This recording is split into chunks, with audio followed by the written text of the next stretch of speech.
ishte i shtrirë për tokë dhe ishte i mbuluar pothuajse me xhak, plaga më e madhe ti ishte në fund.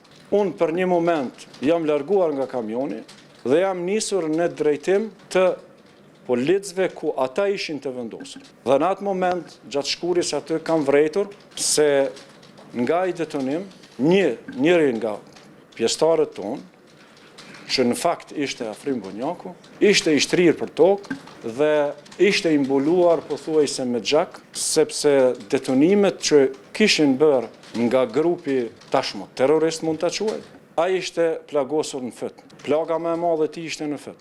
Ishte e pamundur të jepja një ndihmë, sepse në drejtimin ton ishin gjujtjet të parreshtura, të kalibrave të ndryshëm. Pasi që ishte aty njëri nga policët tonë që e kisha vendosur një veturë dhe kërkova nga ai që ta sjell veturën që ta bëj tërheqjen e rështerit. Në ato momente ai më tregoi se edhe njëri nga policët tonë ishte i plagosur nga ai detonim. Dhe për një moment unë kam tentuar të futem në njëjtën veturë dhe jam futur, kam tentuar që veturën ta tërheqi për 3 apo 4 metra afër Afrimit, mirë po gjatë qëndrimit tim në veturë jam goditur me shumë plumba dhe vetura ime ka qenë në atë moment e paralizuar që nuk ka mundur ta lëviz nga vendi.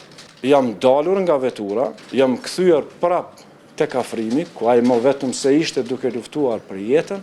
Pozicioni jonë ishte shumë i disfavorshëm në krahasim me pozicionet e tyre, sepse ne ishim në dritë dhe çdo lëvizje jonja ishte e dukshme nga sulmuesit. Në një farë mënyrë është rësuar pak vendi ku ne ishim, dhe posa jam shkuar në veturën atje ku ishte dikun larg 20 apo 30 metra nga vendi, jam futur në veturë, e kam dhezur veturën, vetura fatmirësisht ka qenë e parkuar në drejtim të izvorit nga pika jonë ku ne gjindeshmi, jam nisur dhe në ato momente jam goditur nga mbrapa, pothuajse 2 apo 3 apo nuk mund ta ceki sa herë, vetëm se kam parë se xhami i veturës ishte jashtë funksionit, ishte thyrë. Jam dalur nga vetura, kam kapur Afrimin, kam tentuar ta fos në veturë, mirë po i vetëm nuk kam arritur ta bëja atë sepse ishte e vështirë për shkak që po e ceki disa herë për shkak gjujtjeve të pandërprerë. Afër neve ka qenë policia e Lez Peci, është futur nga pjesa tjetër e veturës, unë nga pjesa tjetër